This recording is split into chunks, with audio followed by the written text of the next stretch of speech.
into some of the sessions. What is root guru? We hear the term root guru. We talked last week about guru. I'll do a little refresher once everybody's on and we do a little motivation. But just as a quick thing, the root teacher, the root guru, is more of the person. It may not be the first teacher you meet. It may not be the first teaching that you're in. It may not be a teacher that speaks your language or is the one that you see the most. But the root guru is the one that really turns your mind to the Dharma, that kind of hooks you and is, in a sense, a deeper level of one that you could tend to get a lot of your advice from.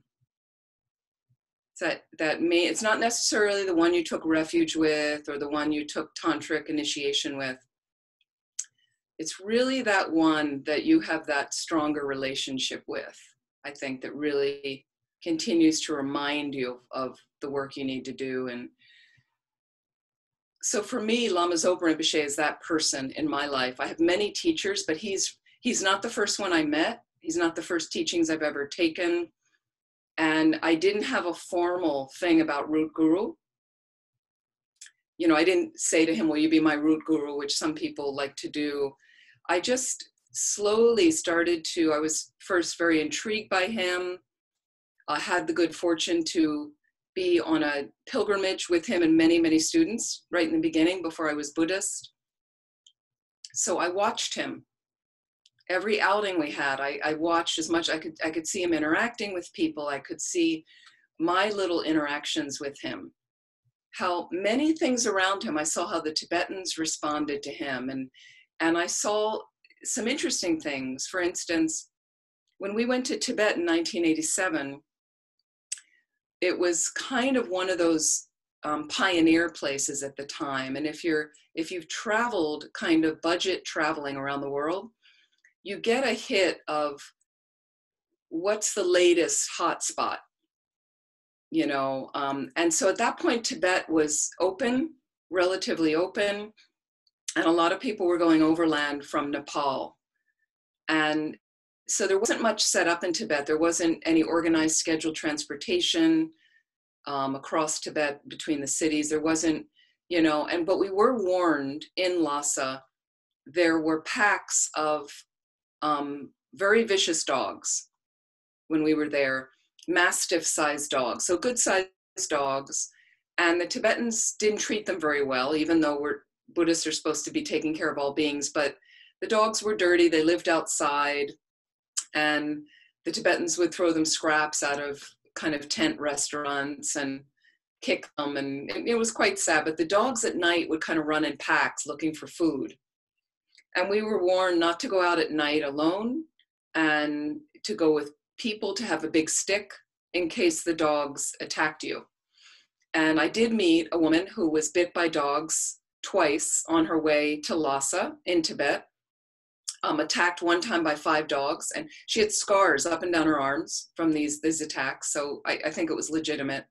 And she never got to Lhasa until this third trip, because twice she had to go back to Kathmandu to get rabies shots. So we were warned. And then one day we get off of a bus, and there's 2 buses of us visiting one of the monasteries.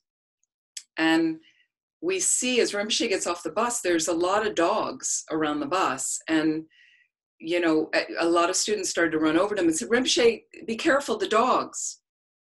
The dogs. And so, obviously we had some tension around the dogs. So if you were around dogs at times, sometimes if you looked at them, they'd growl at you. And in the daytime, they wouldn't necessarily attack because a lot of them would sleep, but sometimes they would. And so you had to pick up rocks or something. And so Rinpoche gets off the bus, and he's kind of a little bit alone for a moment. There's about 5 dogs there that I look from a distance. I see him. But Rinpoche has no fear. This is like the highly realized being has no fear, because maybe you know the minds of people around you. You're clairvoyant. And so I saw Rinpoche stick his hand down to the level of the dogs, which they could have bitten him really easily. But when you don't have any fear and you're just full of compassion, beings feel it. So I watch as he put his hand down, and I see the dogs wagging their tails and coming up to him like little puppy dogs, little, like, licking his fingers. They wouldn't have done that to me. And so I kept watching Rinpoche, and I saw experiences like that every day, something extraordinary for me about him. And it really kind of moved my mind so what I did was, that was the beginning. And about a year later, I was back in the States, and he showed up at a center, and I thought, is there a possibility to take refuge with him? And so I did. There was a refuge ceremony with just two of us. And at the end, I could ask a little piece of advice. And so I did. I asked a little thing about my practice, and Rinpoche gave me the advice. And then following that, I really liked the result in my mind. I liked how it felt, whatever I was doing, the practice. And so slowly, that's how my relationship with Rinpoche evolved. And the first advice I asked was about going to Tibet with the group, or all the other plans that I had going on in Asia during this trip. And I got a letter back the next day from Rinpoche after I'd written a letter and saying about Tibet was best to go. And I had no doubt after the trip that it was best. So again, I checked small things, and then over the years, the relationship started to deepen, but I had developed already so much faith from the little bits and pieces I had asked that I could handle, that I could manage, following the advice, not ignoring it and saying, I'm not going to do it. Or I got kind of right into it, wanting to do it. And then that deepened the relationship and developed my faith, deepened my faith. So then slowly it just became apparent to me that this person, I was on a spiritual path. This person was a tremendous guide. And then when I really got to the point of I wanted to serve at a center, then I had complete faith in doing that and was happy to follow the advice. And it was very, very, it's been very transformative for me. So it was just a little bit, I want to talk about the root guru, but we're going to go back and set our intention. I think we're all here now. So I'd like you to just we're going to do a short meditation as well. Find a comfortable position.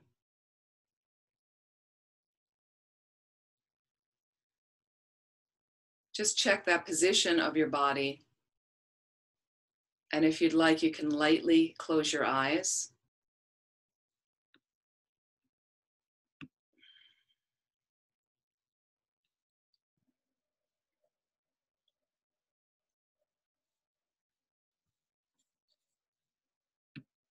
Just begin to deepen your inhalation and exhalation.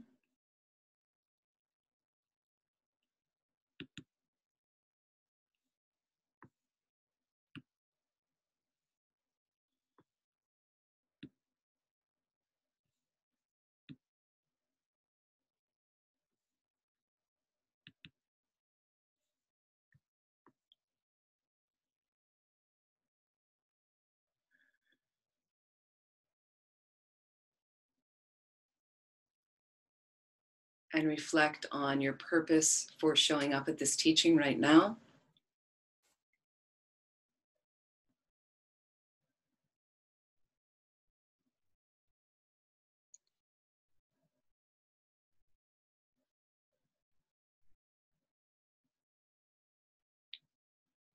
And think about if you can not only explore this topic of the spiritual teacher,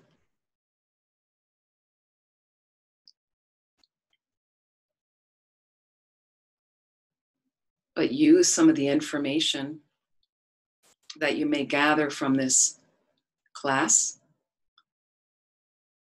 to deepen your experience and your faith in the Dharma that could help further you along this path to full enlightenment. As it's from that place that we are of the most benefit to all living beings. And we know right now that there are many, many beings suffering, not only all over the planet, but in your own back garden, in your community. And what if you were empowered every moment to know the best thing to think about the situation, the best words to engage with, and the best action to take every moment you're breathing? That's what you can do if you're a Buddha. So if you'd like to roll that into your motivation right now, the idea of fully waking up, becoming a Buddha. But why? For this huge purpose of benefiting all living beings. And whether they help you or harm you, think of that space of mind. And take a moment right now to set that motivation.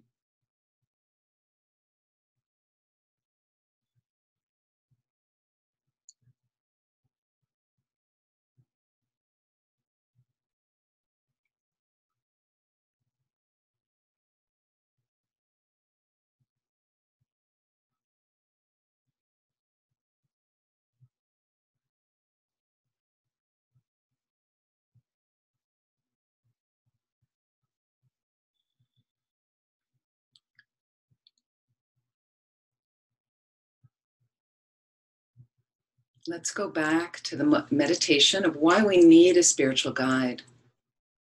What are the benefits of this? Do I need somebody? And just think about how we need a teacher to learn so many things in our life.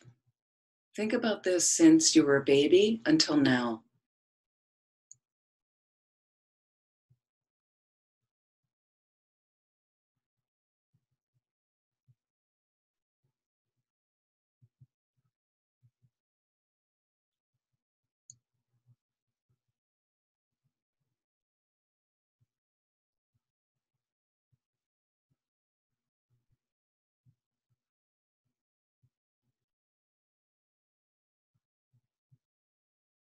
Would you be anywhere different now if you didn't have a teacher in general?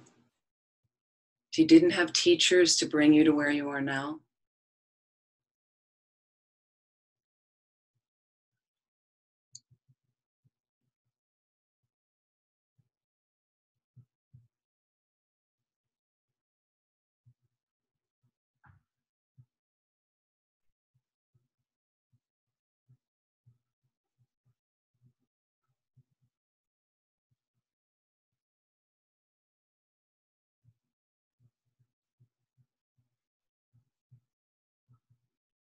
What about the ability to read and write? To do some basic maths?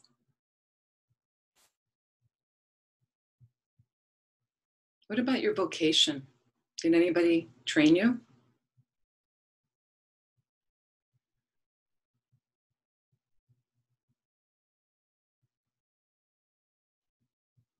What about your tech skills with your computer or your phone or tablet? How did you learn how to use those?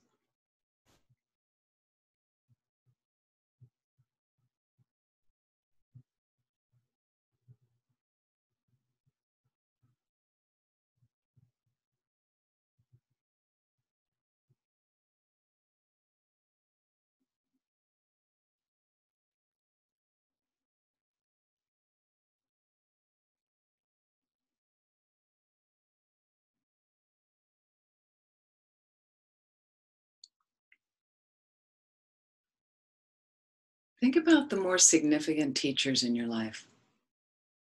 Think about their kindness. What made them more significant? And just think about, due to that, their significance. Reflect on the benefits you gained from their efforts and good qualities.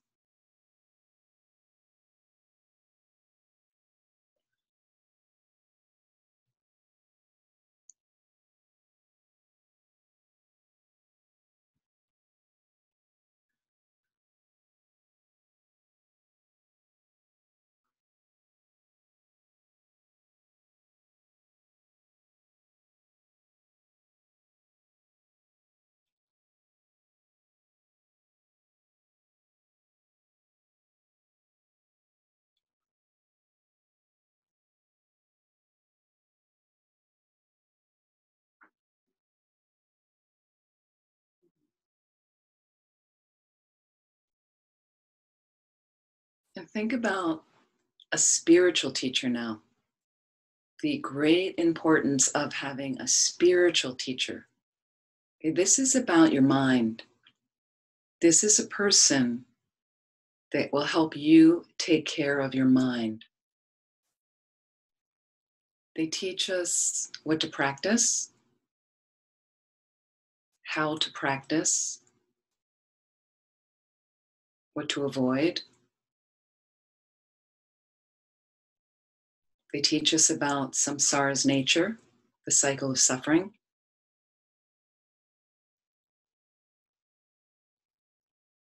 They once again know the path out of suffering to full enlightenment. They've got the map.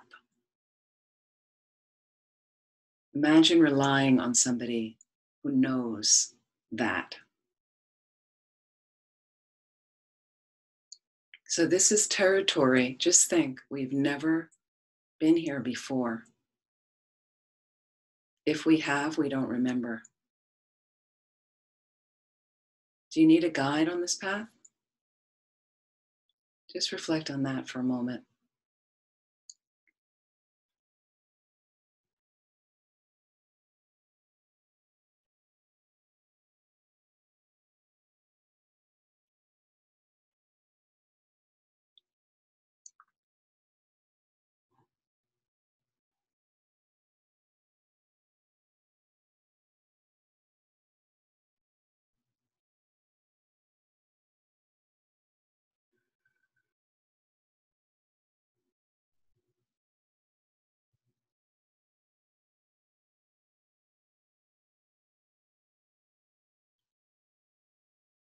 And reflect right now on the kind of spiritual teacher that you would like to find. So, you might have a teacher. Is that working for you? Is there another teacher you'd like to find? And if you don't have one, not feeling totally secure, what kind of teacher would you like to find? And in your mind right now, without looking at any notes from last week, just scan through the 10 general qualities we discussed. And we're going to review those, the 10 general qualities of a Mahayana spiritual guide. Do they fit into the type of teacher you'd like to find?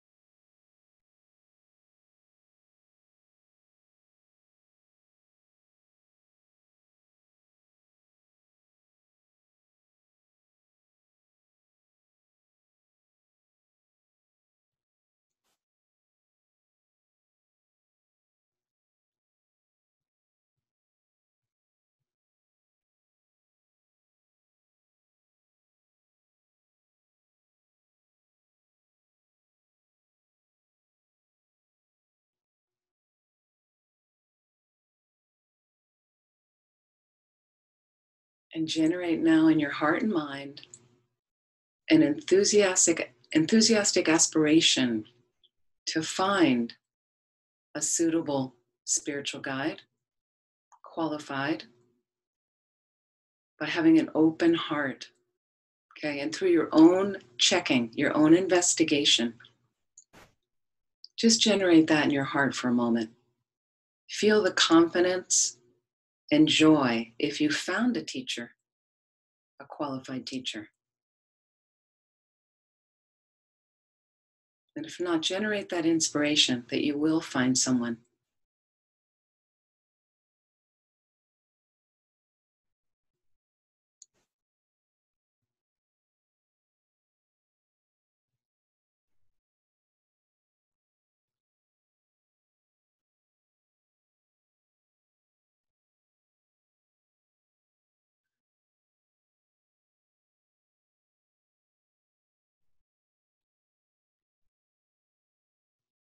And please relax.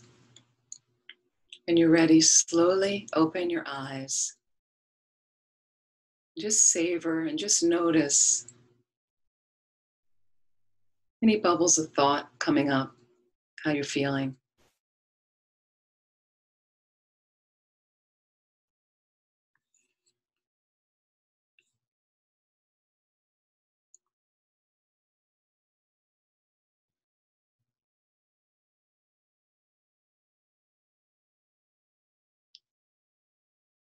So that was one of the homeworks from last week, the meditation on why we need a spiritual guide that's part of this course. I wanted to ask, from last week, we discussed that, and we discussed some of the reading of pages 1 to 17, if you wanted, from Heart of the Path, the book by Lama Zopa Rinpoche. Beautiful book about Guru devotion, but there's other readings in the course also you can do. You'll get much more out of it. Just want to ask right now, are there any questions from the discussion last week and anyone who did the meditation or any things like that coming up this week for people?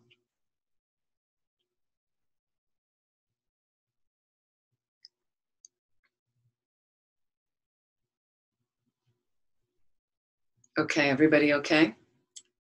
I know you were very quiet last week as well. That's okay. So what I like to do is generally a little review, but I really like to do the meditation for the next week in each session, and then we review it the next week. So you get it twice, and it's good if you can do it at least once on your own. So through the course, at least 3 times it's happened, but it's better when you're doing these classes, you try to do the accompanying meditations through the week in between as much as you can, because you get a deeper sense, if you can, what's happening. I just want to review now off the top of your head without looking at notes, off the top of your head. We discuss the qualities, again, of the qualified Mahayana spiritual teacher. The qualities, there were 10 of them. Just off the top of your head, what do you remember? What do you remember about those 10 qualities? Because you kind of need to know some of them if you're going to find this person, to find the right person. What do you remember? What stuck? Yeah, Wendy. Hi. I mean, this is, I guess, kind of my question, I suppose. I know that without looking at my notes, that one of them is, to have like me being able to observe that this teacher has an understanding of emptiness. And I guess I'm wondering, like, how do I know that? How do you see that? Like, what does that really mean? I think that was my kind of main question. And also just maybe answering one of the qualities. Yep. So again, you're not going to know that unless you're highly realized and clairvoyant. Okay. But you can get a sense sometimes how they behave, how they act, what they teach on, and things. And again, it said if you can't find somebody that has a direct perception of emptiness, they would have a very good intellectual understanding. So there are certain aspects of other things you can prove where they might love teaching and they're very patient. And, so there's other qualities you can certainly check and say, well, I really feel that about the person. And then with some faith, you'll continue to check. His Holiness, the Dalai Lama, actually says, you become a spy on your guru. Like, you need to check thoroughly. You don't just jump because everybody in the room says, this is my teacher. You really have to use your own discerning wisdom. And this path asks you to do that throughout. So this is an important relationship, very significant relationship. So you really want to investigate, and His Holiness gives you a timeline and says you should check for 6 years before you take someone as a guru. So you're really looking. It's not that you'll know their mind and know that they have a direct perception of emptiness, but you'll start to get a deeper sense of them, that they really seem to be walking the talk. So that's the best way I could explain that from my own checking of like Lama Zopa Rinpoche, but just, over some years, it seems he seems pretty extraordinary. There's some other quality about him that, again, to this day, do I know that he has a direct perception of emptiness? I don't know that. But the way he teaches and from his behavior and what I've checked, he seems to be pretty highly realized. Thank you. Do you have another question about one of the qualities, or? No. But just to add to that, is like my own homework that I gave to myself is to watch more of Lama Zopa Rinpoche, because to be honest, I really just haven't, and I watched several of his more recent and recordings, and just the little, now I know what you were talking about, the little stuffed animals with the prayers and mantras. They're so sweet. So I'm glad that I directed my mind there. So thank you. It's nice. Now, not everyone resonates, and some people have difficulty understanding Rinpoche. So the brilliance is it's on YouTube. You can go on, and Venerable Joan Nicel is a dear friend of mine. We just cross paths in the prayer-a-thon that's every Saturday. She was the session before me. So she's in Nepal, and she's taking notes and transcribing. So you can go on YouTube and get it with the transcription. And you can just read the transcription separate if you're not a video person. You know, some people get their info where they want to read it and they don't want to watch the video, or they can read it more quickly. So if you like, you can watch a little bit, read the transcript. You know, now there are things Rinpoche may repeat, but the stories he'll repeat, the reason he repeats is we don't seem to get it the first couple times, right? I mean, this was the traditional way the Lam Rim was rolled out, is the teacher gave the teaching. At the end of the class, there was a review. And at the beginning of the next session, there was a review. By the third time, you're kind of like, now it's going in. So I have found that with all my teachers, is that sometimes I'm distracted, I'm not really paying attention, but they're kind of delightful. And it's just, what a tool out there that Rinpoche, you know, you don't have to fly to North Carolina or Australia for these month-long retreats. It's not live, but you know, there's these brilliant videos that are happening right now. It's not like they're happening 10 years ago, not that that would be a problem. So I really recommend, if you're at all aligned with Lama Zopa Rinpoche and interested in his teachings like that. Thank you. Bill, did you have a question? Well, you've more or less answered it. Wendy asked the question, but you also, you know, on emptiness, so I'm happy with that. The other one you said, what's stuck in your mind? Well, easy to remember for me was the first three were the 3 higher trainings. Thank you. You know, so I thought that stuck in my mind. And the other one that stuck in my mind was great patience, because, you know, if he gets asked, say Lama Zopa gets asked the same question 100 times, he doesn't sigh and tut. He just, so that would make me comfortable asking a question. Yes. I mean, I would feel comfortable. Thank you. So again, we have the 3 higher trainings were the first 3. The 3 higher trainings, what are the 3 higher trainings? Ethics, concentration, and wisdom. Thank you. Okay. You want somebody with decent morality. You know, they're not swatting insects on you all the time. They're not, you know, they're not somebody that's kind of cheating people financially. You know, it feels dirty. They've got a level of concentration. Their mind's somewhat subdued. They're not kind of hysterical with, you know. I was sitting with my brother, with a few people when we've got the news about Ruth Bader Ginsburg, and somebody in that little thing, you know, the minimal distancing, minimal group we could have, happened to look at their phone and all of a sudden went, you know, and it's like, yeah, people are dying all the time. She was very old with cancer. Like, does it need a drink? You know, first we were like, what happened? You know, and so somewhat subdued mind. And then they've got some understanding of emptiness, if not a direct perception. And then Bill also mentioned a 4th quality is their patience. So, you know, like that you don't, like I have people, there's people that will start to ask a question and they'll always say, well, this is a really stupid question, but there really aren't stupid questions. I never feel that way. So that's just our ego thinking like we're kind of embarrassed to ask this, and maybe people will roll their eyes and say, oh, we should know that.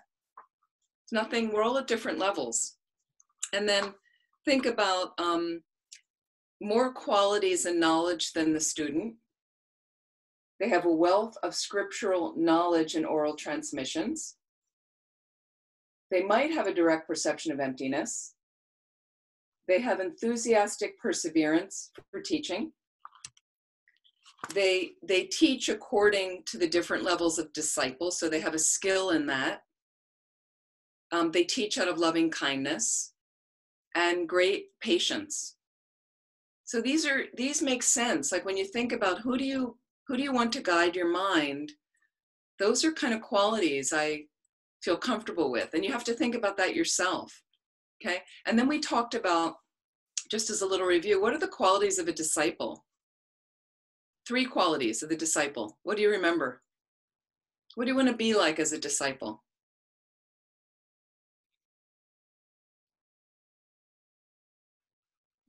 Anybody? Open-minded. Yes, Louise. Open-minded.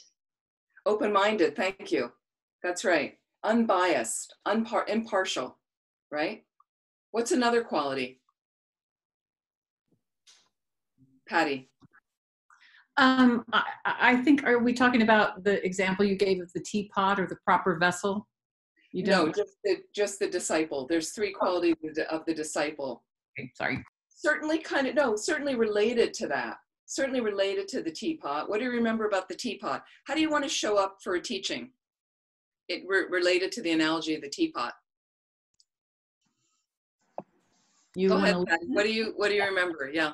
Well, you want to be able to listen without it falling out the bottom. So you don't want to be a leaky teapot. You don't want to be a poisoned teapot, and you don't want to be a closed off teapot. Yeah. So sometimes if the lid's on too tightly, you're partial. You know, I can't get anything out of this. You've seen students like that. Oh, what's she teaching on the lamrim? Oh, I've already had that. So nothing's going to go in. Okay, if it's leaking, if you got a hole in the bottom, everything goes right through. You don't retain a thing. And then sometimes you're sitting in a teaching. How many times has this happened to you? You're sitting in a teaching, completely distracted. All you're thinking about is all your lists, what you're going to do after the teaching. I'm going to have pizza, or this teacher is full of crap. That's a dirty teapot.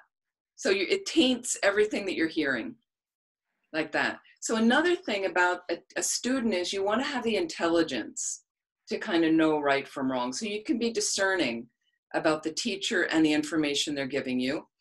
And then you want to have a sincere interest in the Dharma. So think about, how are you showing up as a disciple? Am I creating the causes to meet the right teachers? Okay. And I want to go on to the benefits of correctly devoting. The benefits, there's benefits to correctly devoting. There's disadvantages to not devoting properly. Okay. And when we get into the word, devoting to someone, or it gets a little scary for us again, because those aren't really our cultures. We get nervous about cults and brainwashing, and it's just not this sense. And I have to say, I think I mentioned this last week, when I got into the Dharma, I wasn't even a Buddhist. I just done a course and came back to the States. And I had a friend that, she was very needy, but she accused me of being brainwashed, of this wonderful experience I had of 6 months in Asia, not all at a monastery or Buddhist thing. I was all over Asia. And then I had this very profound experience at Kopan and meeting Rinpoche and going to Tibet. And I was explaining to her, and she just felt threatened, as if it would put a wedge between us, but she was also very needy and kind of went on. And then she kind of attacked me and said, I think you've been brainwashed. So I thought about it for a while, because I had been very wary of cults.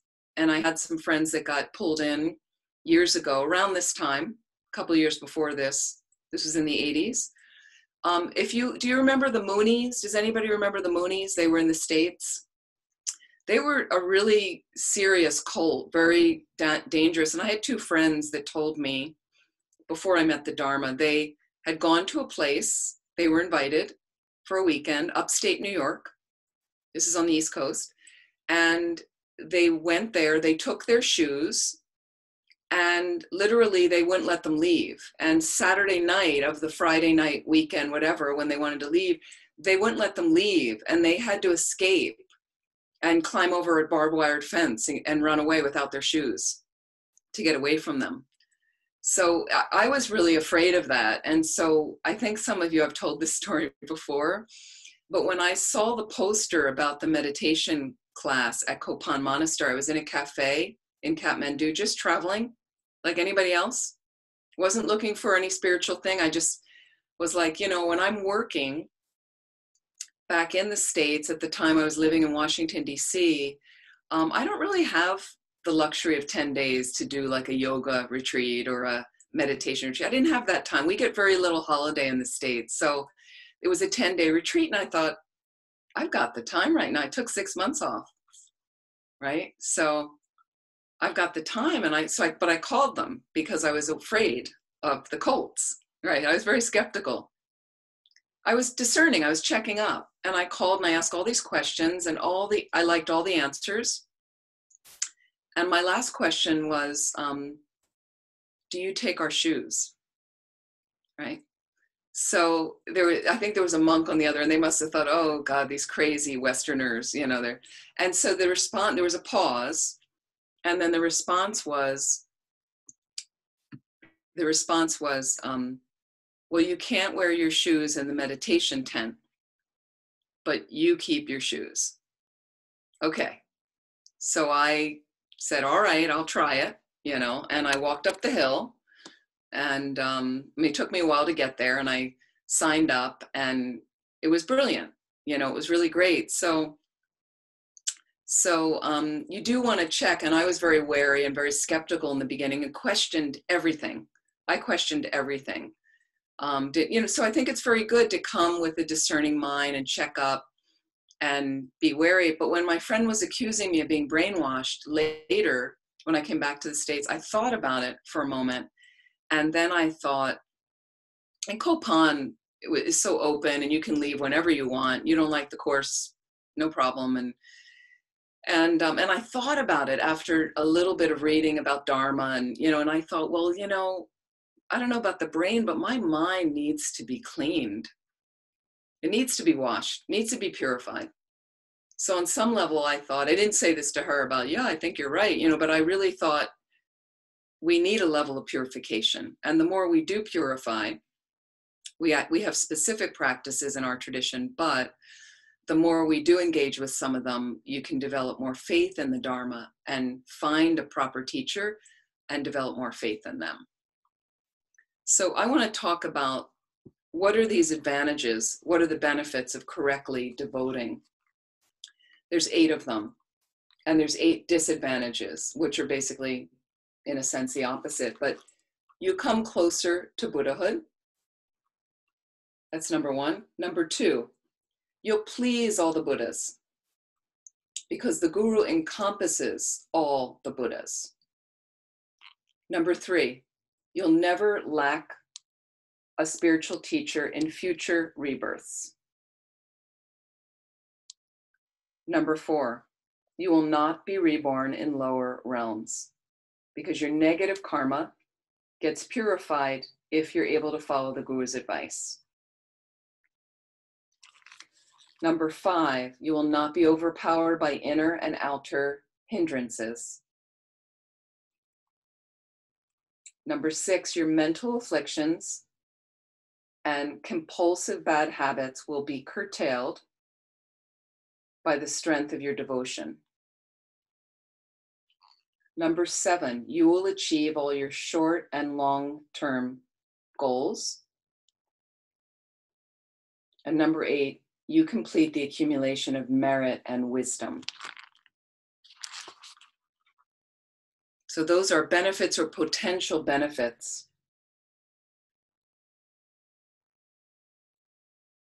And there's a quote from Nagarjuna, great saint. If a person steps off the porch of a house that's situated on the edge of a cliff, though he may not wish to fall, he must. In the same way, if one practices Guru devotion properly, one will certainly gain spiritual insight. So that's how powerful the connection is. It kind of ensures your progress on the path in a good way. Ensures that. Let's look at disadvantages. Disadvantages of failing to devote properly or breaking Guru devotion, breaking the devotion with the Guru. 8 disadvantages. Number 1 is, if you disrespect your Guru, it's like disrespecting all the Buddhas. Number 2, You will remain in hell for as many eons as the number of moments you generated anger at your guru. So anger is really, really heavy towards the guru. Now, again, in the path, the book by Lama Zopa Rinpoche, The Heart of the Path, in that book that's recommended for this course, in the heart of the path, and this was helpful for me, there's times when you might have a negative thought about your teacher, but it's very fleeting. Like some delusion just arose in your mind and you see the teacher and something just pops up. That's not necessarily what they're talking about. They're talking about more of a conscious generation of anger, where you really have the anger sitting in your mind directed at this person. It can be really heavy and obstruct you from the path. But it's not just having some little floating blips that come up. You just have to be careful that those blips, those little mini thoughts, don't get bigger and start manifesting more in your mind like that. But it's really that amount of time. One time I was working at a center and I was so overworked, just my own tendency, nobody pushing me. I was just kind of a workaholic. And I got really bad lung. Lung is like a wind imbalance. And just the way the Tibetan medical system works in your body, of that having that nice balance. And so they work on wind, bile, and phlegm, for instance. So if phlegm gets out of balance in your body, for instance, you get a cold, too much mucus, for instance, okay? And if you get too much lung, which is wind, you can get very irritable. It comes from pushing too much on retreat or work. You lose your sense of humor. You can't sleep, can't think clearly, and it can get very serious. But the lighter experiences we have of it is the standard irritability, and I didn't want to hear any more ideas from anybody, and I lost my appetite, and things like that. Irritability, we might call it. And at one point I got some message, and I thought I had anger arise at Rinpoche I was just so frustrated, and then I got really like, oh my goodness, like I'm going to hell. And so some months later, I was in India and was able to meet with Rinpoche, because they say if you feel like you've generated something like that, some negative mind towards the guru, disparage your guru, say negative things about them, the best is to just confess right away. Now, if you can't see them, you can confess separate, like imagine them in front of you and really do some confession with some proper purification practice. Vajrasattva practice, that 4 opponent powers, you generate regret first, generate a deep sense of regret like that. And then you can take refuge, and then you do the recitation with the visualization. You can do it with the 35 Buddhas with prostration. So, but I found myself in front of Rinpoche and I confessed right there. I made 3 prostrations and I said, and then Rinpoche, he, it was a way I thought it must not have been too bad, but he gets a little corner of his mouth goes up, like he's kind of laughing at me. And then Rinpoche said, how many seconds do you think it was? Like kind of half joking with me, and then when I thought about it, I thought it really was like a fleeting, but for me, it was very bad. I'd never felt that before. So I said, I don't know, maybe like a second.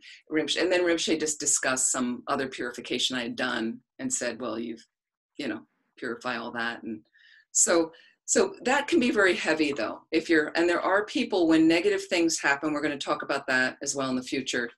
What do we do when we see negative things in the guru? Okay.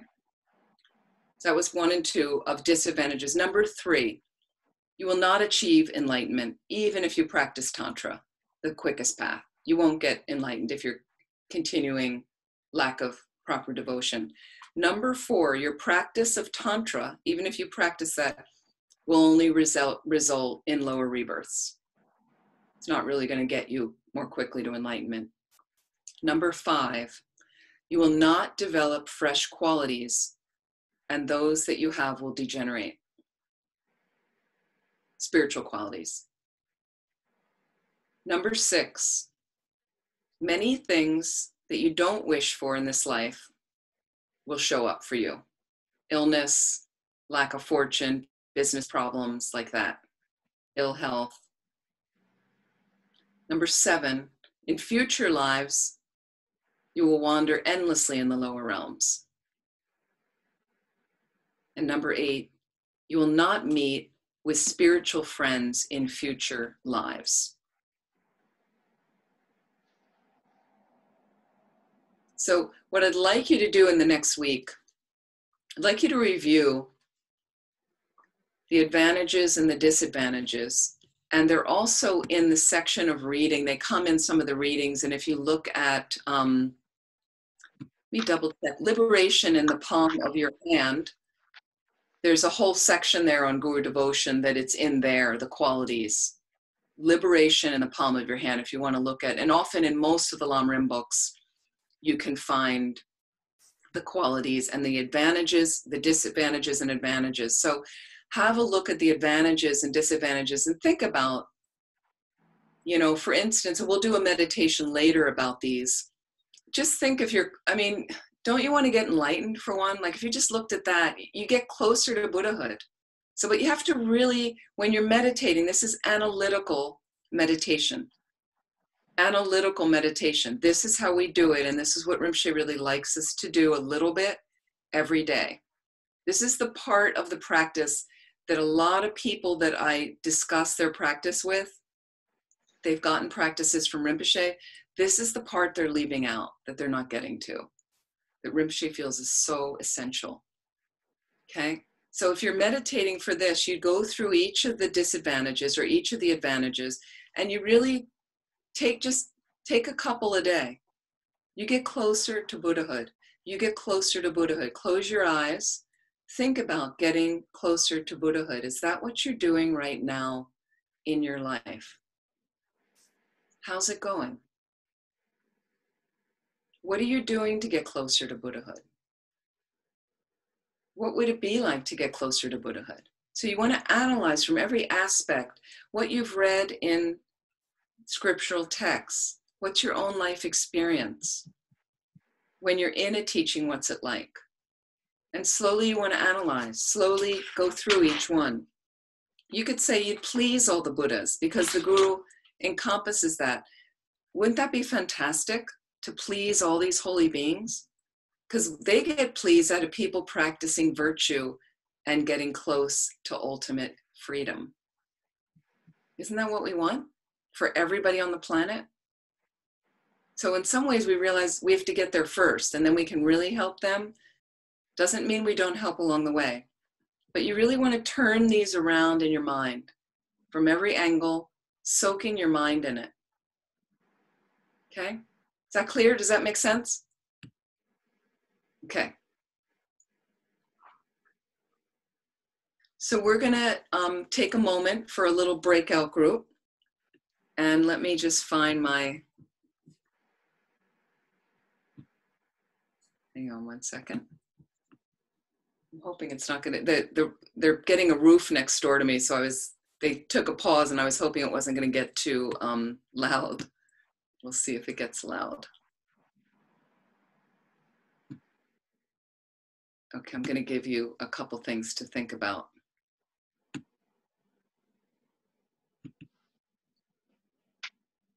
Okay, we're going to go into breakout groups. You're going to have 10 minutes.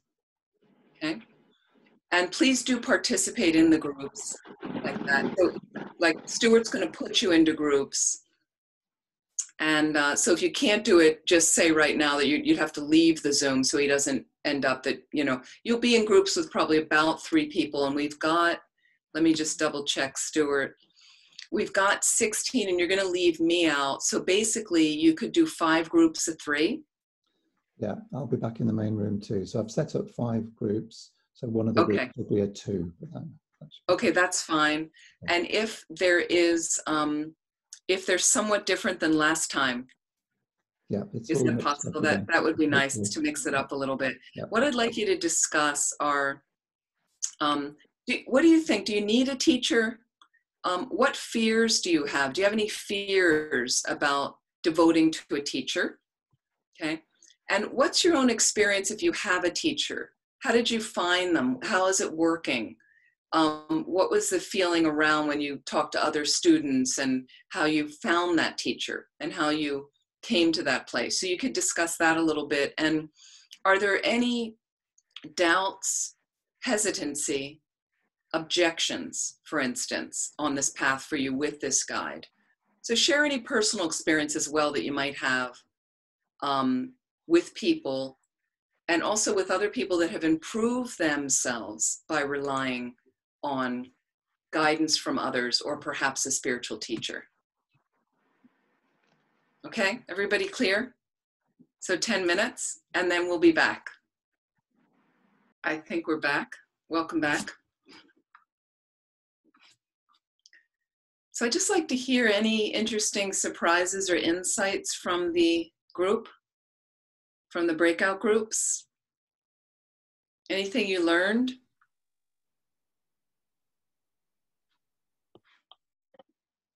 Hi, Ben, Amy, it's Zoe. Zoe, thank you.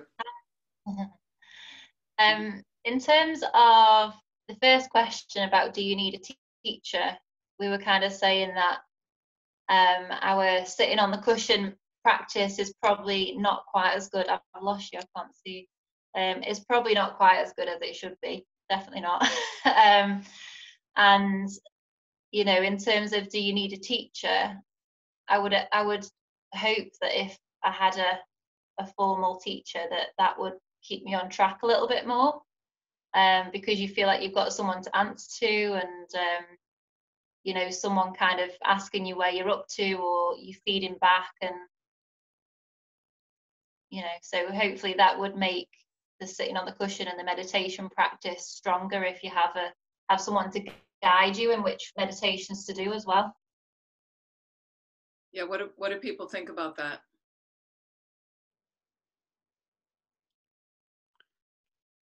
Anne?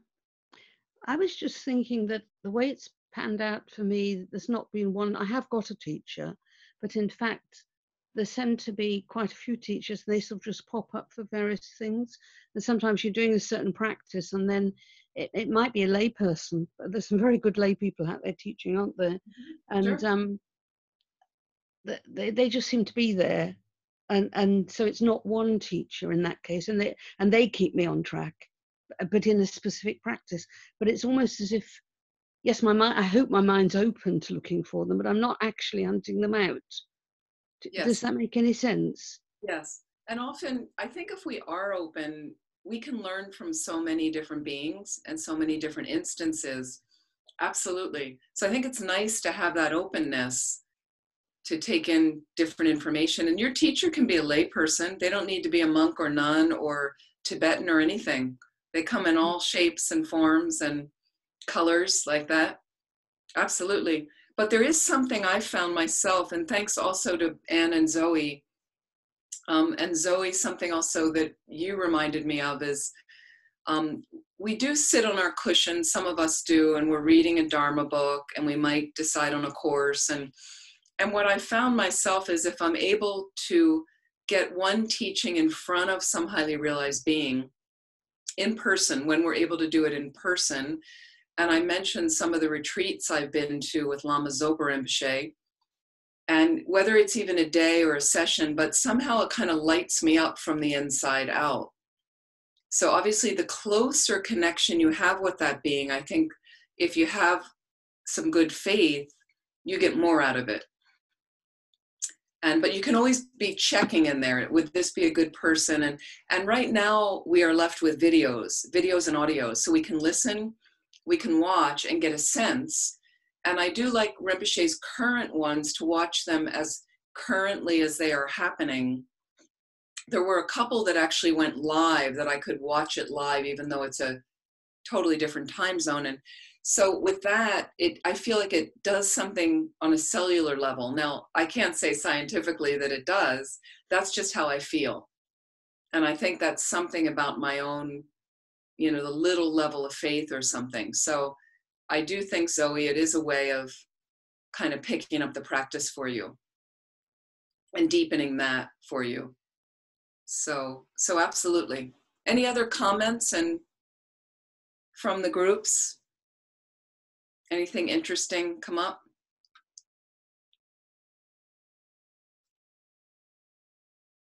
Patty? Yeah, Patty? Hi, sorry, it's me again. Yeah, I think the thing that kind of our group grabbed onto a little bit was the fear of devoting to the guru and reading the 8 disadvantages and how scary they are. Mm-hmm. I mean, the 8 advantages sound really awesome, but the 8 advantages just were very scary. And we talked a bit about that, so. Great. So first of all, Patty, nothing to be sorry about if you're commenting. It is true. Now again, this is quite Tibetan system, but teaching's coming from the Buddha. But you do want to look at it. A lot of us don't believe in hell. We don't know what that means. So you come into and notice when you get into trouble in your life, meaning a big problem arises. How are you handling it? Do you have the resources? And I'm talking about internal resources to deal with it. So my mind, number one, is balanced. I'm feeling spacious. I'm not giving up my practice. I'm turning toward my practice, maybe deepening it. And maybe I'm reaching out to find the right external beings to check what is best to do. Do you ever notice and let me just ask you right now, who do you go to when you have a problem? What's your normal coping people?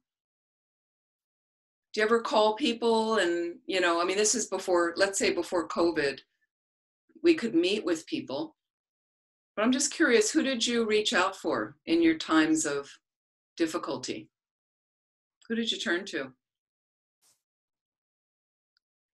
Parents, friends. Parents and friends, yeah, friends and family, right? So how highly realized are they? Not very. Okay, Ronwin's like, not sure, They may have a lot of wisdom and they may be super intelligent, absolutely.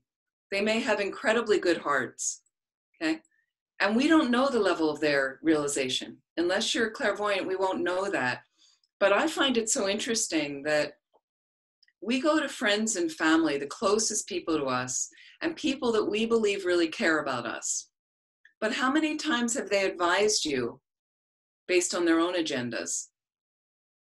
And how many times have they advised you from, what they feel or think is best for you to do, but their knowledge is limited? And then what if you find somebody who is unlimited, that you think might be unlimited, meaning more highly realized? Okay, but then we have fear of connecting with this person. And we do have fear because there's disadvantages if I don't do it properly. Okay, so what we do is we just learn what's the best way to do it. I've made tons of mistakes with my teachers. I've made some little piddly, silly mistakes with them. And I give you a silly mistake, okay? If you're serving, because I ran centers, I was actually literally directly serving them at times, like bringing them a dish of food, bringing them a glass of something to drink, handing them the glass. Now here's something we never think about it. You never hand the glass like this to them. Why? Because that's where they're going to drink. I don't want my grubby hands, not that I'm dirty. My hands are often washed, clean, but I don't want to put, touch where they're going to drink, because I'm holding them, I'm pretending, and we're going to get into this soon, of we want to see them as a Buddha, okay? Now, unfortunately, due to our limited karma, our limited minds, and I don't know your minds, okay? I'm not highly realized like that, but because of our limited knowledge, we don't see Buddhas and Bodhisattvas. You have a statue of a Buddha, you might have a tanka or a painting of a Buddha, but you don't see a Buddha there because we're limited. So if we were unlimited, we would see highly realized beings, but I'm going to pretend and try to treat my teachers, especially my spiritual teachers, as if like they were Buddhas. It's good. Why? Because it's good for my mind. It helps me accumulate merit and all the positive conditions I need to get enlightened, more so in a greater way if I see them as a Buddha. And I'm going to talk about how we go about that process of devoting what they say in thought. How do we devote properly in thought? And then we also devote in action. But my little mistake I handed a glass like this, okay? Now, the thing is, and if you did see a Buddha, let's say you saw somebody that, and let's say, you know, you see a picture of the Dalai Lama, and we can see pictures of His Holiness very easily. You can look online, right? But let's say one of those pictures turned into a 1,000-armed Chenrezig, which is a Buddha of infinite compassion. And His Holiness is said to be the embodiment of the 1,000-armed version of the Buddha of infinite compassion. Chenrezig in Tibetan, Avalokiteshvara in Sanskrit. And what if you're looking at a picture of His Holiness and suddenly it morphs into this 1,000-armed Buddha? And let's say you go to a retreat when we're able to be in person, and you see Lama Zopa Rinpoche in front of you, Sherpa monk, looking dressed like this in maroon, his height, whatever, but suddenly he turns into some tantric deity in front of you. Okay, that's based on your pure view. Your mind being so purified, so clear, that you're able to see these beings like that. Now, I would say probably initially it could be very startling, right? But if I see that, am I going to hold the glass like this? Oh, here you go. Like, this is a small mistake, I'm saying. Now, it was just because I didn't know. I don't lay a trip on myself. But when I did it in a restaurant, this was years ago, and there was a Tibetan nun, a friend of mine there, right? And later we went in the kitchen and she said to me, oh, don't hold the glass by the rim because that's what they drink of. And I was like, oh, I didn't think about that. Thank you. You want to hold it like this underneath here, you know, maybe with my head a little bit down, humility, you know, it's really a lot to see this bright light. It's like, we might say, seeing the face of God. In the Bible, they'll talk about why didn't God show himself. I think it would totally blow our minds to see that sort of purified view of that level. We're not clean enough to see it. I'm not saying I'm bad. I'm just saying my mind honestly isn't pure enough, but I'm working on it. So I might put it like this and make sure that it's higher than that I'm not going to breathe on it with my mouth. These are just little tips that you learn along the way. So I've made so many mistakes, and I think I've made some big mistakes as well. Am I going to hell? No, I'm working on it. You know, you can always confess. I can do more purification. I'm giving it my best shot, but we're definitely going to make mistakes along the way. But to find the guide that can lead you out is so significant. And the thing is, things start turning. If you really turn your faith to them, a lot of positive things start manifesting. So let me talk a little bit more about that. And again, just to back up slightly, in order to find this person or to devote more in a heartfelt way to this person, is before you'd really enter into this teacher-disciple relationship, okay, you want to have a firm grounding, okay, in some of the preliminaries, which some of you already do, okay? For instance, you want to have some sense of your suffering. And one time I was teaching in England. I don't know if it was with your group, the Liverpool group, or another group, but we were discussing suffering. And a lot of people were saying they didn't really feel that they were suffering much. So that's the beginning of one of our problems, is we don't really notice that we're suffering. And I know right now in COVID, a lot of people have asked me, how are you doing? And I often feel personally, I'm actually doing pretty well, but I'm also not without the thought of others around me that are not doing very well.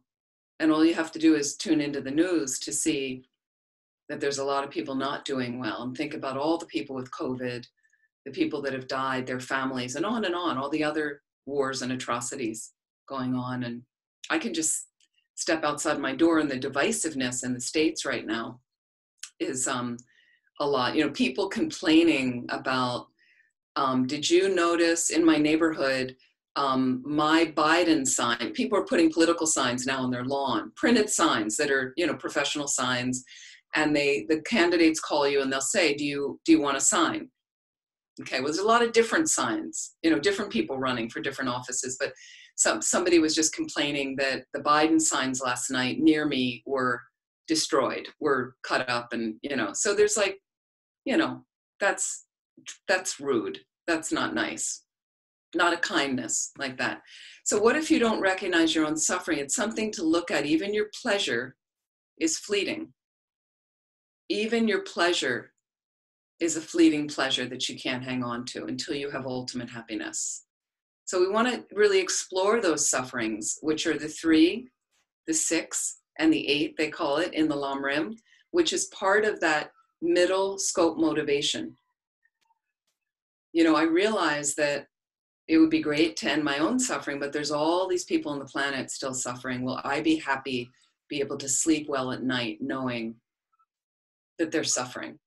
Okay. So what you would do is do some analytical meditation on the 3 sufferings, the 6 sufferings, and the 8 sufferings, which you can read up and learn in the Lam Rim to really understand, what does it mean, the suffering of change?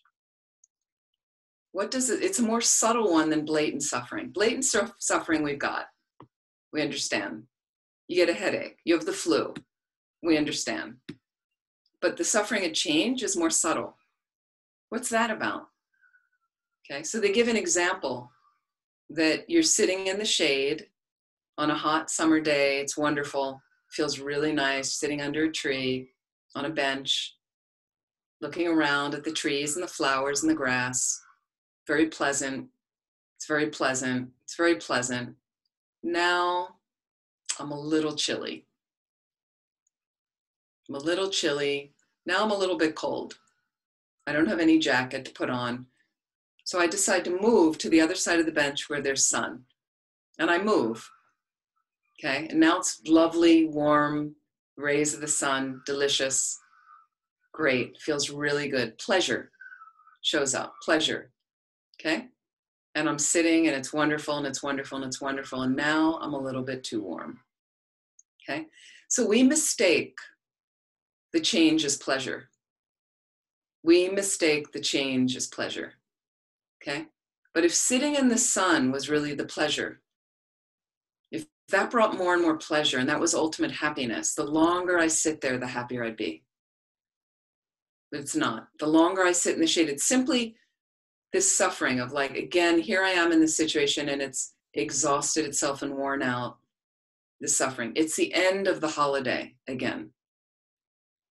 Oh, there's so many sufferings of change that we experience as a little bit. I've moved now into the shade, too warm. I've moved into the shade and I interpret that.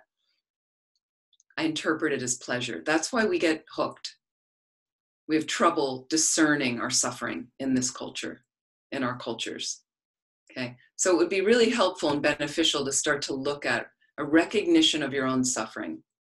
How are you suffering? Not to wallow in it, but it's for you to generate this renunciation, to really begin to generate. And I would say renunciation, which is not giving away your belongings and your money, it's giving up suffering. Giving up suffering, okay? And I really think it is really about compassion for yourself. You realize, my goodness, I've got to let this suffering go. I keep thinking there's pleasure there. I keep thinking I can just change my seat on the bench of life and it'll always be happier. And it will never make you really happy. Some suffering will rear its head. Let's give that up, because if I really want to give it up, where your second grounding of preliminaries would be renunciation of suffering, what's going to help me with that is proper refuge in the 3 jewels, where I start exploring their qualities, which starts deepening that for me, and knowledge of what to avoid and what to practice, looking at karma and the beginnings of bodhicitta, developing the good heart, gets you to guru devotion. Okay. Now, guru devotion tends to be a preliminary to all of these, but for Westerners, I often teach it later. Because when we have the grounding in those other preliminaries I just mentioned, we start realizing, I'm kind of practicing and I'm reading these books, I'm sitting and I'm doing these things, but I feel like I need to deepen it and I don't really know what to do. I'm not sure if I should go to this retreat, if I should do this passage of study or this course, and that's where the spiritual guide really comes in. Okay. Let me go on a little bit more here. Okay. I want to talk next about when we start to devote and what does it mean and what about blessings, okay? And we recite requests in Buddhism. It's a very important part of the path, making requests. It's something a lot of Westerners don't understand. So for instance, Lama Zopa Rinpoche often likes us to do certain guru yoga practices. We're going to talk more specifically about those later. Guru yoga practices. What does that mean? It's a practice of setting up an image of the Buddha. Okay, and you can start with the basic Shakyamuni Buddha practice. There's a little booklet, but it's basically visualizing the Buddha or some aspect. Could be Lama Tsongkhapa, who's kind of our patron saint of this tradition. And you'd visualize them in front of you, and you do certain practices like a 7-limb prayer we're also going to talk about later in the course, which create a very nice foundation for you. And you know, you're making requests, you're asking them for certain things. And Rinpoche really likes, when you've had tantric practice, to do something called a guru yoga practice called Lama Chopa. Some of you are familiar with that. It's also called Lama Chopa in Sanskrit. Sorry, in Tibetan, and in Sanskrit, it's called the Guru Puja. The Guru Puja.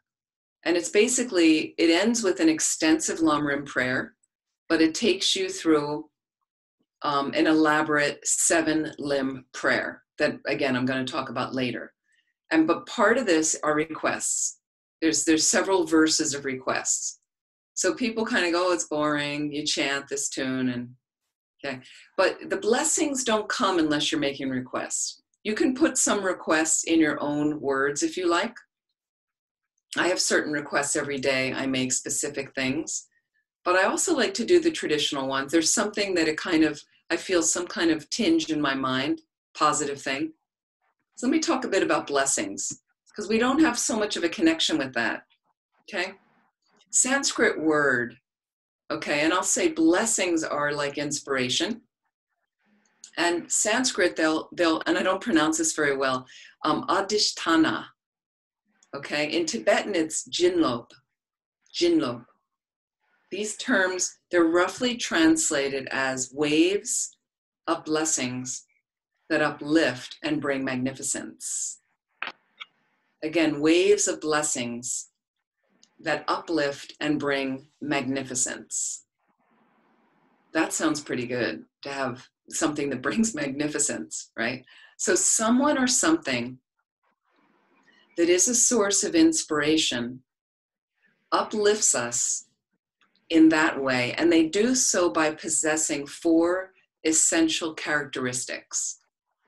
Okay, and here are the characteristics: essential truth, calmness, wisdom, and benefits.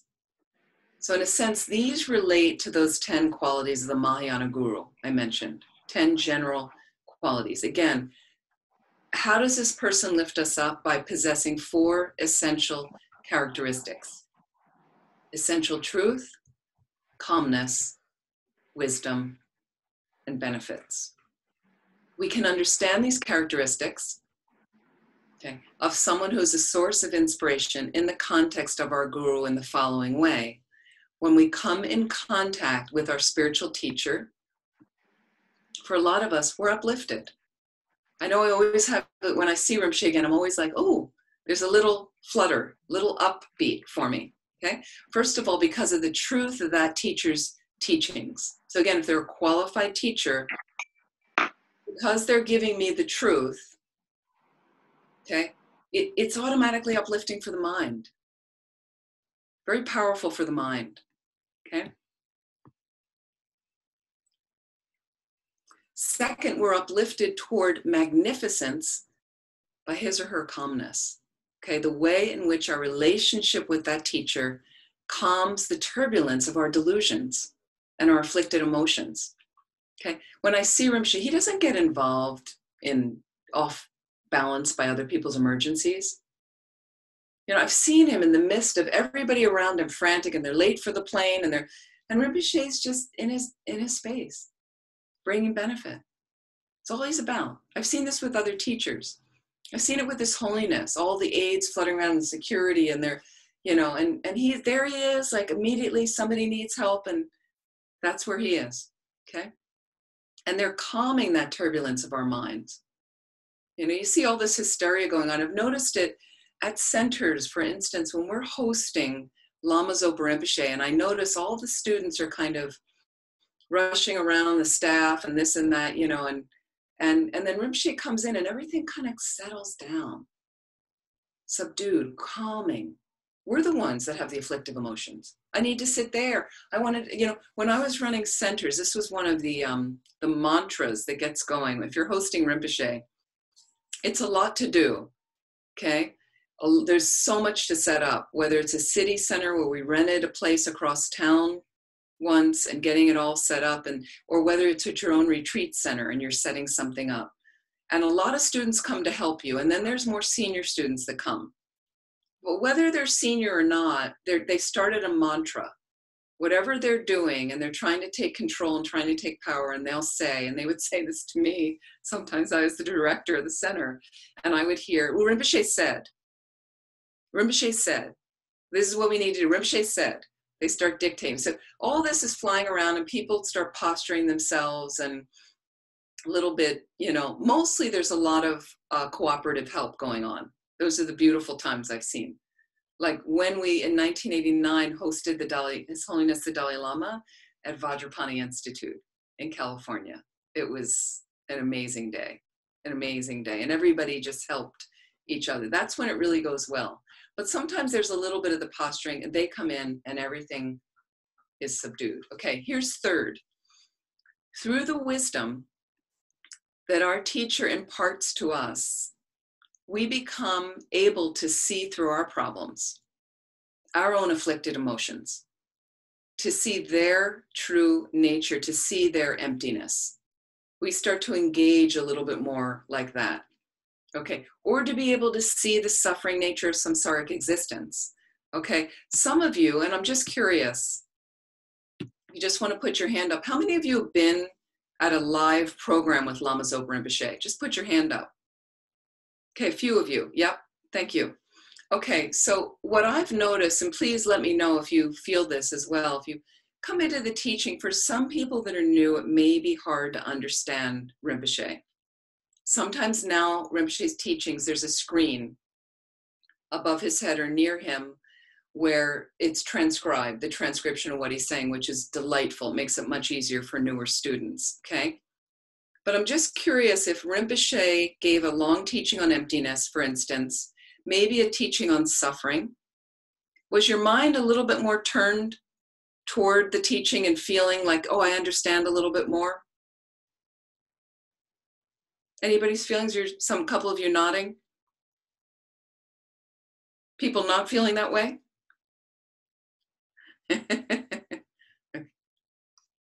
So that's been one of my experiences, is like I'm suddenly leaving the room. This is more of a retreat setting where we're there for a month, but even for a weekend, but usually if it's there for a month, Rinpoche's teachings on emptiness, and suddenly when I get up for the session break and I leave, I'm much more kind of focused on that, on the wisdom, on the lack of inherent nature. This is kind of the blessing. Okay, now here's the fourth thing. We can recognize the incredible benefits of our relationship with our guru in terms of the merit we're able to create, the understanding we're able to gain through all these characteristics and qualities, through this contact with our source of inspiration. So once again, we're through we see the benefits of the relationship. So this is Jinlob, this is blessings of what happens. And you may not really notice it all at once, but somehow, like more and more when I do watch one of the videos with Rinpoche, I'm usually much happier at the end. I'm like, oh, that was nice. That was, just something uplifting for the mind, or whichever teacher you feel connected with. Okay. Now we also have teachers, and as you know, on different levels. We have teachers on different levels. So for some people, you have a teacher that taught you the alphabet. For some, you have teachers that taught you calculus and physics. and some that might have taken you through a postdoctoral program. Okay, it's the same with the gurus. So, you know, I might be your alphabet teacher, the teacher on that sort of level. And then you have a teacher that you might have taken refuge with. There's some people I've given refuge to. So we have that, more of that relationship, a little deeper relationship. There might be teachers you took bodhisattva vows with, that level of vows. There may be a qualified Vajra guru, which is a tantric guru. They usually have high levels of realization, and there's somebody you may have taken tantric vows with. Okay, they're much more responsible for your mind because they have higher levels of realizations, like that.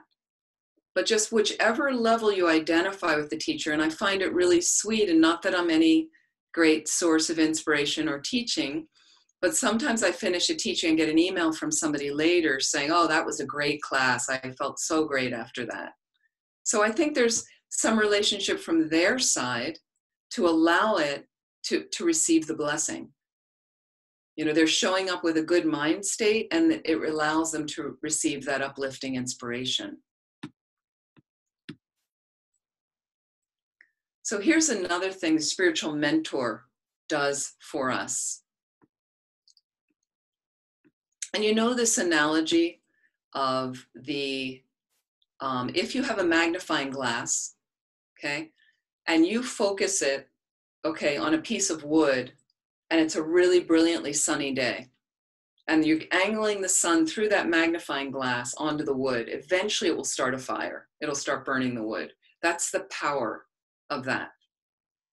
So focusing the energy for us into a specific expression that works for our minds, okay? That's the role of the guru.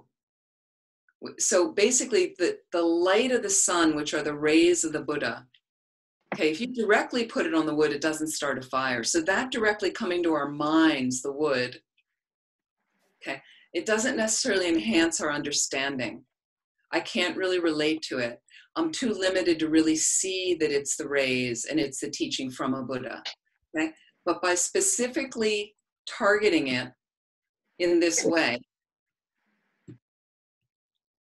from these rays through the magnifying glass, which is the guru, okay, it's able to focus that highlighted energy to ignite the Dharma in you, okay? That's what the spiritual mentor can do. They're focusing, they are the focusing element that brings the enlightened energy, the enlightened influence of the Buddhas and Bodhisattvas specifically into our lives and our hearts in a very directed, immediate way. Okay. So it's very significant. And then there's 4 ways that this enlightening energy or influence of the Buddhas and Bodhisattvas function. Okay, 4 ways in which it functions through the medium of our relationship with the spiritual guide, with our relationship with the guru. Okay, the first is because of our trust in our spiritual guide, the enlightened energy is able to calm our delusions and calm our mind. If you don't trust the guru, that won't happen. So thus, under the guidance of a spiritual teacher, we become more collected. Our energies become more gathered and concentrated. That potential is there. Okay? Here's a second way that they focus us. Because of our openness, which is one of the qualities of the disciple, because of our openness with our teacher, this enlightening influence is able to enter and stimulate our good qualities to blossom and develop. So again, because of our openness with our teacher, this enlightening influence is able to enter and stimulate our good qualities to blossom and develop. When I asked you in the beginning meditation, noticing, remembering, and reflecting on the qualities of a very significant teacher you had, okay, they helped our good qualities to shine more. They focused on they were very positive about our good qualities, like that. So here's a way that they blossom and develop. Third, because of our respect for our teacher, we're able to gain control over our actions and our minds, control over our body, speech, and mind. And fourth, because of our awe, I would use the word awe rather than a fear, okay? It's not that we have fear. It's not that we fear our teachers, but to some degree, we kind of hold them in awe sometimes, especially highly realized beings. And that sense of awe has a powerful influence on our minds, okay? Especially in terms of our behavior, okay? So in the fourth way, in this, how this enlightening influence works through our spiritual teachers, because of the awe, we resist creating negative actions. We resist behaving badly, no matter how strong the impulse is. I notice around Lama Zopa Rinpoche, a lot of more negative habits I might have in my mind kind of evaporate. They're just not as present at that point. I'm not feeding them. I'm not feeding them. So someone you hold in awe is someone that you often want to behave well around. It's like that you kind of want to impress them, but you want to be more of a good person, not just appearing to be a good person. You actually want to be a good person around them. So that kind of attitude from our side means that we consistently want to do better, and we really start acting better as a result. So any questions on any of that right now? And then we're going to do a meditation.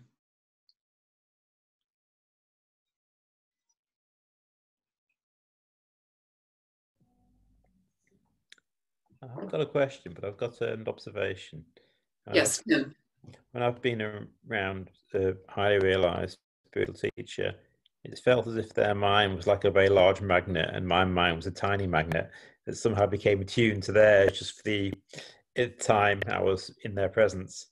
And it was sort of very, felt that sort of the power of their minds almost, and my own mind sort of seemed better and more attuned just in their presence. Yes, yes, I've had a similar experience like that. Anything else for anybody? Yes, Louise. Yeah, just one thing that I've noticed in with kind of that kind of behavior and how you are, I find that even though my guru is far away and not somebody that I'm with, that kind of real trust that they are a Buddha and highly realized being, that I find that I think about wanting to please them and not wanting to displease them, that modifies my behavior all the time. Mm-hmm. Because in my mind, he would know. He would know, you know, if I was to do something against his advice or do something that was to displease him. That has kind of changed. Yes. How I think all the time. Yes, nicely said. Nicely said. It's true. There is this influence of, and I know a lot of people have asked me when I'm doing retreat at Laudo, it's very remote and I'm alone there, and sometimes it's a few months, and they'll say, well, don't you get lonely? And some people have asked me that in COVID, you know, I'm quarantined alone, and it's up to you if you want to feel the guru in your heart. That some of the practices I do are about that, specifically to help me feel that in my heart and mind. And so I really never feel alone. I feel like they're always there, and you can have what we call a merit field. If you're doing some of these practices, you might visualize the Buddha or Lama Tsongkhapa in the midst of a more elaborate field of all these lamas, and I can put my specific teachers there. Mm-hmm.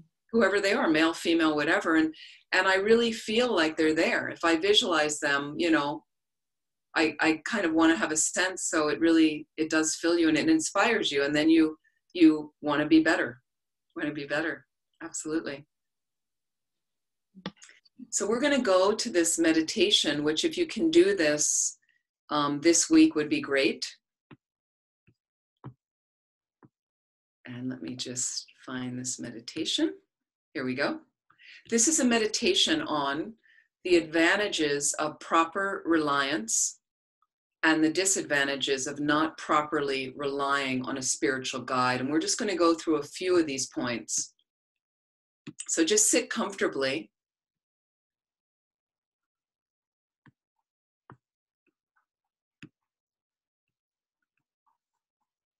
And just take a moment to bring your mind, just settle your mind on your breath for a moment.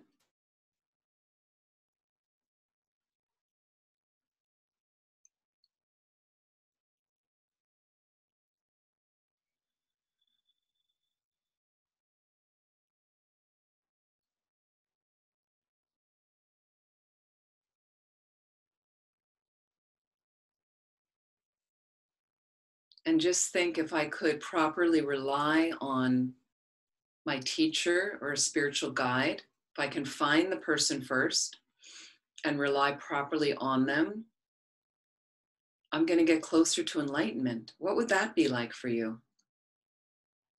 What would that be like if I get closer to enlightenment? What would my life be like?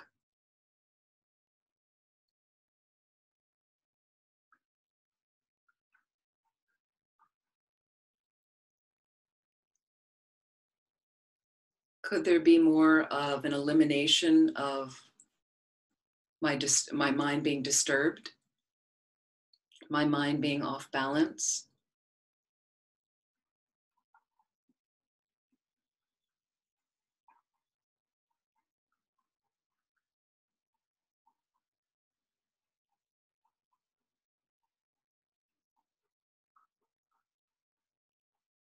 That I wouldn't be disturbed by negative company?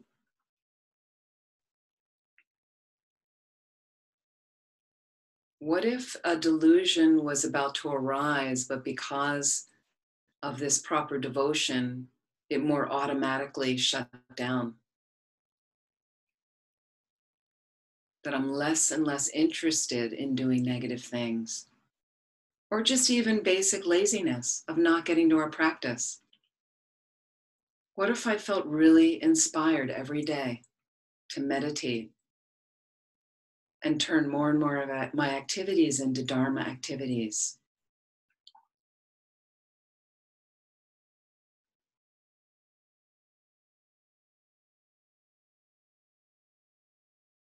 And what if I realistically was guided in that way? So maybe I still have to work and take care of a family. That's fine. But what if all the activities and the edges of things were all some positive Dharma activity?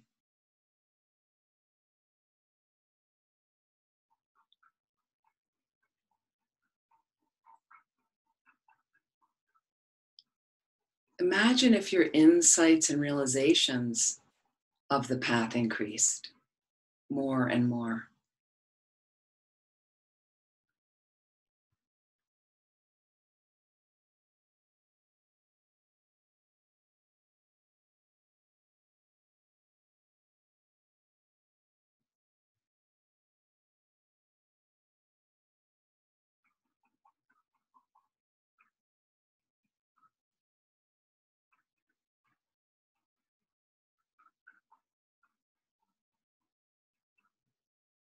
And imagine always having spiritual teachers in this life and all future rebirths. There'd be no obstacles to finding the right teacher.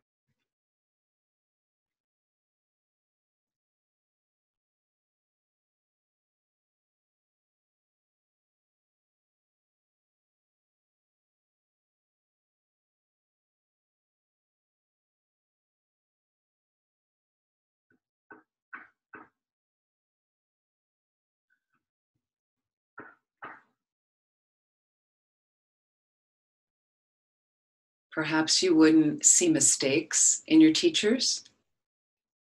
You wouldn't have any negative experiences or hear about any negative experiences with teachers if we had proper devotion to the teacher. if we created that level of karma for us.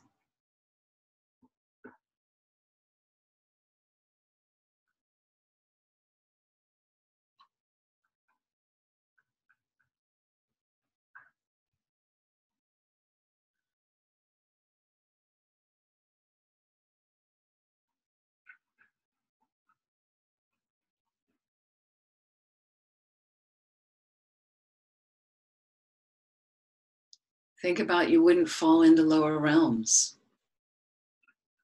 You wouldn't fall into lower realms of existence. I one time heard Lama Zopa Rinpoche speaking, and there was some sort of disappointment of something of one student that may have taken rebirth in a lower realm that Rinpoche saw or experienced. And Rinpoche made a comment that that's very unusual for any of his students. So think about that. Think about that protection.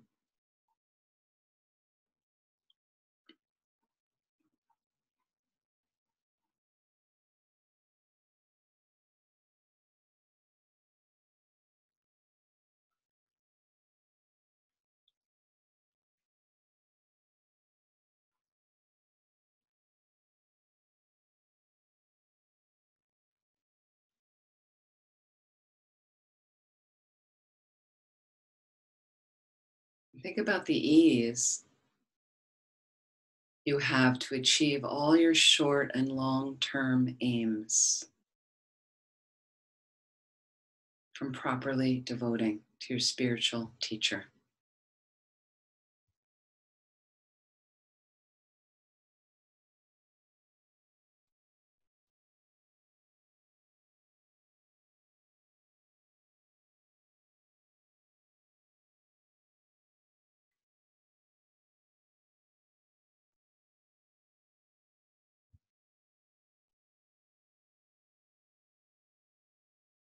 So these sort of advantages, touching on the 8 advantages, start to inspire us to want to figure out, so how do we devote properly? What would be improper devotion we might think about, so we can stay away from that, of creating all the opposites of the advantages.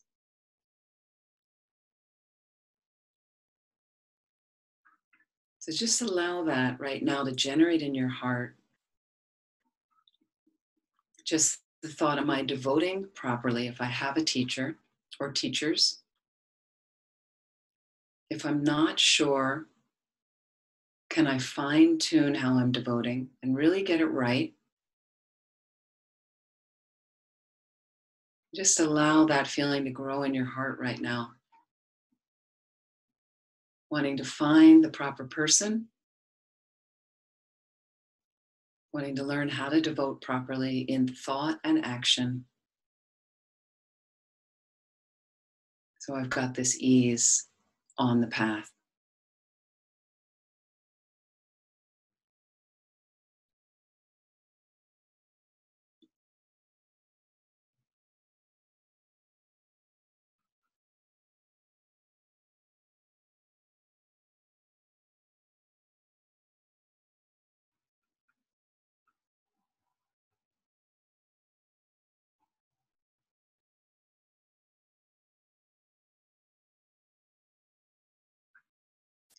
So please relax.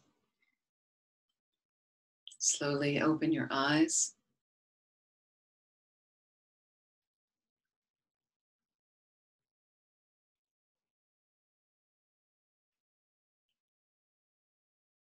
And if you can, do that meditation this week.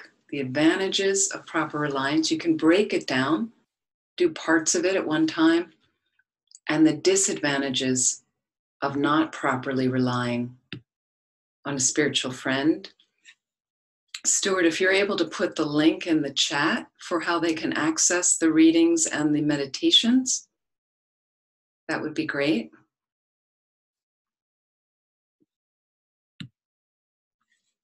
And just in closing, are there any last questions? About anything we've discussed? And there in the chat, thank you, Stuart. He's put the link in Google of some of the materials for this course, the readings and things like that. So if you want, continue to read on and you'll get some more information like that. I will share it in an email to everybody as well in the next couple of days. Sorry? I will share it in an email as well. Wonderful. Thank you so much. Okay. So we're going to continue on the next two sessions with how to devote in thought and action. And part of devoting in thought is to see the guru as the Buddha. How do we do that? Why do we do that? What's that about? And we're also going to talk about when mistakes happen. You see something negative in the guru for some reason. You've heard about something. There's a big rift in a spiritual community. Why did this person act like that? Why did this happen? There's a lot of problems that go on, even though we're Buddhist. Okay, we're not perfect like that. Buddhists aren't necessarily Buddhas, but what if you have devoted to a teacher you're seeing as the Buddha and something seems to go wrong in your mind? You know, and people are talking about it and there's a lot of gossip and things, and that's happened in communities like that. Okay, everybody okay? Okay. And we'll also talk about if you have not found a teacher, how do you go about doing that as well? So I'll continue on with that. So we're going to do some of the dedication prayers that Lama Zopa Rinpoche has recommended. I'm going to share my screen.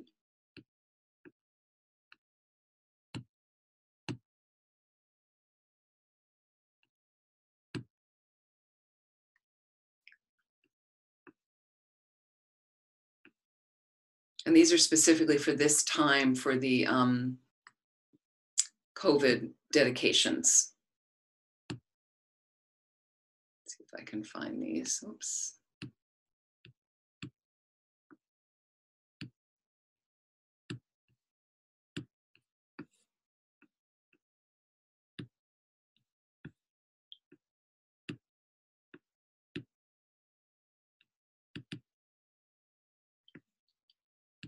Okay, here we go. Okay. Can you see that? Hi, June. Lovely to see you. Okay, I'm going to make this larger and make it easier for you, and feel free to join in. And I'd really like to dedicate also right now to all of us to stay safe and healthy, and for all the beings with COVID to be healed instantly, and for the disease to be eliminated instantly on the planet, and all other diseases, and all of the divisiveness and hatred and racism in our cultures, may all of that be eliminated as quickly as possible. And may we please elect more enlightened leadership in the United States this November. May the precious supreme bodhicitta not yet born arise. May that arisen not decline, but increase more and more. However many sick sentient beings there are, may they quickly be freed from all sicknesses. May all the sicknesses without exception of transmigratory beings never occur again. In all my lives never separated from perfect gurus, may I enjoy the magnificent Dharma by completing the qualities of the grounds and paths. May I quickly attain the state of Vajradhara.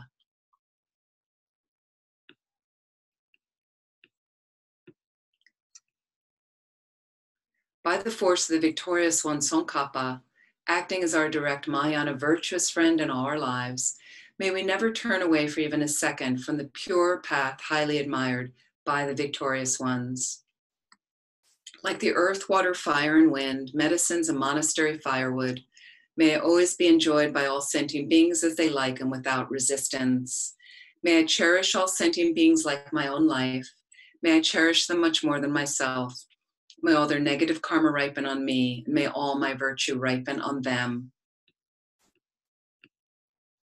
As long as any sentient being has not been liberated from samsara, may I abide in samsara to help them, even though I could achieve highest enlightenment. Due to all the past, present, and future merits collected by me, the numberless Buddhas and the numberless sentient beings, which are completely empty of existing from their own side, may I, who am completely empty of existing from my own side, achieve the state of full enlightenment, which is completely empty of existing from its own side, and lead all sentient beings who are completely empty of existing from their own side to that state, which is completely empty of existing from its own side by myself alone, who am completely empty of existing from my own side. I fully dedicate all these virtues to be able to train, just like the hero Manjushri, who knows reality, and just like Samantabhadra as well.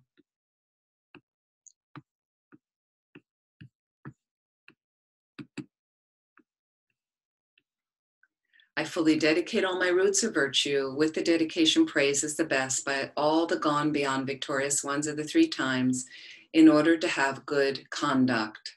For His Holiness's long life, the wish-granting, wish-fulfilling jewel, source of every single benefit and happiness in this world, to the incomparably kind Tenzin Gyatso, I beseech, may all your holy wishes be spontaneously fulfilled.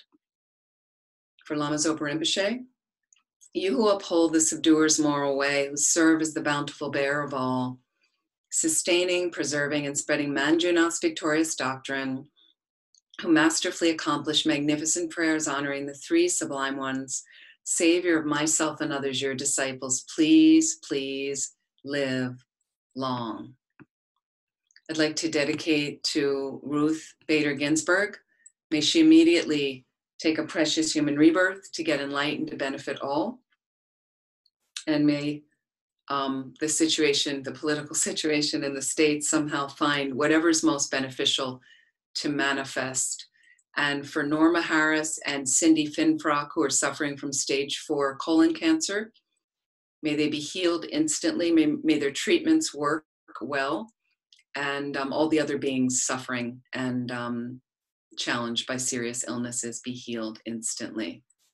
For great flourishing of the Dharma at our wonderful Compassion Center in Liverpool and all of our centers and projects. Thank you so much.